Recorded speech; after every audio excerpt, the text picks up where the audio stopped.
everyone, it's Justin again. In the last video, we discovered how to tell a function's a function just from looking at the graph. This time, we're going to be doing the same thing, but with tables of values. The difference between functions and non-functions is that for functions, each input has only one output. Every single time we use that input, we'll always get the same thing out. So, can you tell whether or not this table shows a function?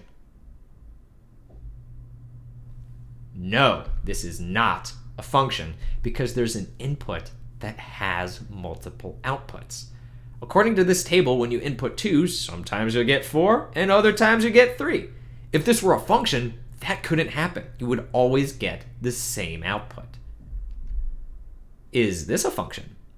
This time the inputs are a little mixed up, but the concept is still the same. Does the same input have multiple outputs? Pause the video and check for yourself.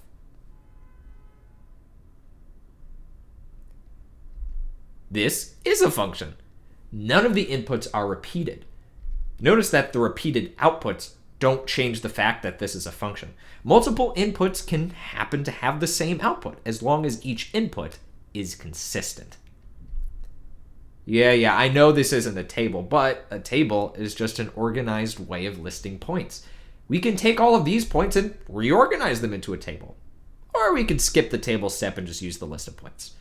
So, is this a function? This is not a function, specifically because of these 2 points here. One input, -3, with 2 different outputs, 7 and -6. It might help you to understand the one output per input rule if we apply some real-world context. Say we're keeping track of how many guests enter a library every hour. Is this a function? No, this is not a function. The purpose of the function rule is to mirror real life. If you're counting or measuring something, you can't get 2 different amounts at the same time. It's impossible to have both 3 and 6 guests at the same time. So something went wrong here.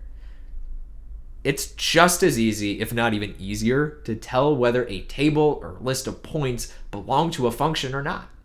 In the next lesson, we're going to be moving on to all the different characteristics of graphs, starting with maximums and minimums. See you then.